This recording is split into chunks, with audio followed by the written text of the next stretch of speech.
നമസ്കാരം. C news live Vatican നോട്ടീസിലേക്ക് സ്വാഗതം. ഞാൻ സിസിലി ജോൺ. കഴിഞ്ഞ ആഴ്ചത്തെ പ്രധാന വത്തിക്കാൻ വാർത്തകൾ. 2025 ജൂബിലി വർഷത്തിൽ തുറക്കപ്പെടുന്ന വിശുദ്ധ വാതിലുകളെ സംബന്ധിച്ച് വിശദീകരണവുമായി വത്തിക്കാൻ. കരുണയുടെ വാതിൽ തുറക്കപ്പെടുന്നത് ഒരു ജയിലിലും. വയനാട്ടിൽ ജീവൻ നഷ്ടമായവർക്കും ദുരിതബാധിതർക്കുമായി പ്രത്യേകം പ്രാർത്ഥനയർപ്പിച്ച് ഫ്രാൻസിസ് മാർപ്പാപ്പ. ആവിഷ്കാര സ്വാതന്ത്ര്യം അംഗീകരിക്കുന്നുവെങ്കിലും മറ്റുള്ളവരുടെ സ്വാതന്ത്ര്യവും അവകാശവും കൂടി കണക്കിലെടുക്കണം. പാരീസ് ഒളിമ്പിക്സിലെ ക്രൈസ്തവ അവഹേളനത്തെ അപലപിച്ച് വത്തിക്കാൻ. മുത്തശ്ശിമാർക്കും വയോധികർക്കും വേണ്ടിയുള്ള 4ാം ലോകദിനത്തോടനുബന്ധിച്ച് സാമൂഹ്യ മാധ്യമമായ എക്സിലെ ഫ്രാൻസിസ് മാർപ്പാപ്പയുടെ സന്ദേശം വൈറൽ. പൊതുനന്മയ്ക്കായി യത്നിക്കുന്ന ഒരു രാഷ്ട്രീയമാണ് ആവശ്യം. രാഷ്ട്രീയക്കാർക്ക് വേണ്ടി പ്രാർത്ഥിക്കാൻ ആഹ്വാനം ചെയ്ത് ഫ്രാൻസിസ് മാർപ്പാപ്പയുടെ ഓഗസ്റ്റ് മാസത്തെ പ്രാർത്ഥനാ നിയോഗം. ഇനി വാർത്തകൾ വിശദമായി. 2025 ജൂബിലി വർഷത്തിൽ തുറക്കാനിരിക്കുന്ന വിശുദ്ധ വാതിലുകൾ സംബന്ധിച്ച് വ്യക്തത വരുത്തി വത്തിക്കാൻ. മാർപ്പാപ്പയുടെ പ്രത്യേക നിർദ്ദേശപ്രകാരം ഇത്തവണ ഒരു ജയിലിലും വിശുദ്ധ വാതിൽ തുറക്കപ്പെടും.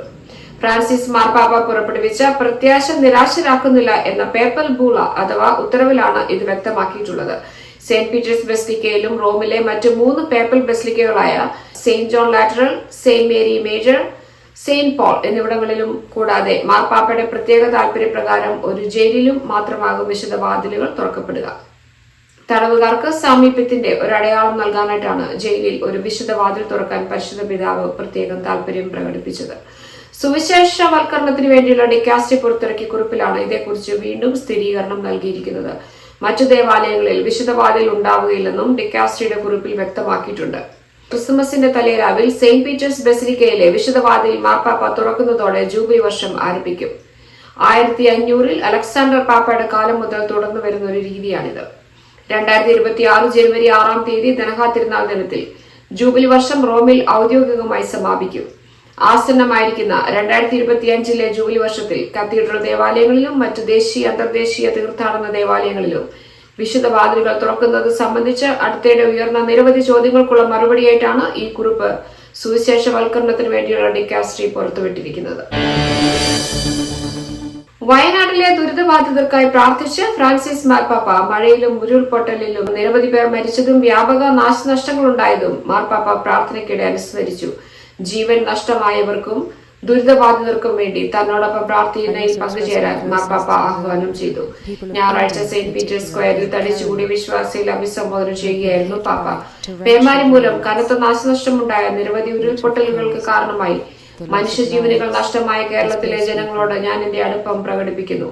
വിനാശകരമായ ദുരിതത്തിൽ ജീവൻ നഷ്ടപ്പെട്ടവർക്കും ദുരന്തം ബാധിച്ച എല്ലാവർക്കും വേണ്ടിയുള്ള തന്റെ പ്രാർത്ഥനയിൽ പങ്കുചേരാൻ എല്ലാവരെയും ക്ഷണിക്കുകയാണെന്നും പാപ്പ കൂട്ടിച്ചേർത്തു. പാരീസ് ഒളിമ്പിക്സ് ഗെയിംസിന്റെ ഉദ്ഘാടന ചടങ്ങിനിടെ ക്രിസ്തീയ വിശ്വാസത്തെ അവഹേളിച്ച് നടന്ന സ്കിറ്റ് അവതരണത്തിൽ പ്രതിഷേധം അറിയിച്ച് വത്തിക്കാൻ. ലോകമെമ്പാടും നിന്ന് പ്രതിഷേധം ഉയരുന്ന അവസ്ഥയിലാണ് പ്രതിഷേധം അറിയിച്ച് വത്തിക്കാൻ മുൻപോട്ട് വന്നത്. പാരീസ് ഒളിമ്പിക്സ് ഗെയിംസിന്റെ ഉദ്ഘാടന ചടങ്ങിലെ ചില രംഗങ്ങളിൽ ഞങ്ങൾ അതീവ ദുഃഖിതരായിരിക്കുന്നു. ക്രിസ്ത്യാനികൾക്കും വിശ്വാസികൾക്കും വിവാദങ്ങളിൽ മൗനം പാലിക്കാനാവില്ല. ലോകം മുഴുവൻ പൊതുമൂല്യങ്ങൾക്ക് ചുറ്റും ഒത്തുചേരുന്ന ഒരു അഭിമാനകരമായ സംഭവത്തിൽ മതപരമായ ബോധ്യങ്ങളെ പരിഹസിക്കുന്ന പരാമർശങ്ങൾ ഉണ്ടാകരുത്. ആവിഷ്കാര സ്വാതന്ത്ര്യം ചോദ്യം ചെയ്യപ്പെടേണ്ടതല്ലെങ്കിലും മറ്റുള്ളവരോടുള്ള സ്വാതന്ത്ര്യവും അവകാശവും കൂടി കണക്കിലെടുക്കേണ്ടതാണ് എന്ന് വത്തിക്കാൻ പ്രസ്താവനയിൽ പറഞ്ഞു. മുത്തശ്ശന്മാർക്കും വയോധികർക്കും വേണ്ടിയുള്ള 4ാം ലോകദിനത്തോടനുബന്ധിച്ച് സാമൂഹ്യ മാധ്യമമായ എക്സിലെ ഫ്രാൻസിസ് മാർപ്പാപ്പയുടെ സന്ദേശം ഏറ്റെടുത്ത ലക്ഷങ്ങൾ.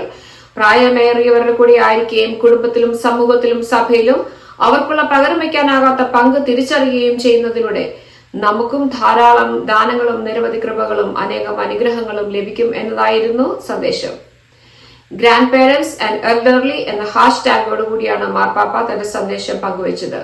വിവിധ ഭാഷകളിലായി 5,35,00,000 വരുന്ന എക്സ് അഥവാ ട്വിറ്റർ അനുയായികളുള്ള പാപ്പ കുറിക്കുന്ന സന്ദേശങ്ങൾ അറബി, ലത്തീൻ, German, Italian, English, Spanish, Polish, Portuguese, French എന്നിങ്ങനെ 9 ഭാഷകളിലാണ് പ്രകാശനം ചെയ്യുന്നത്.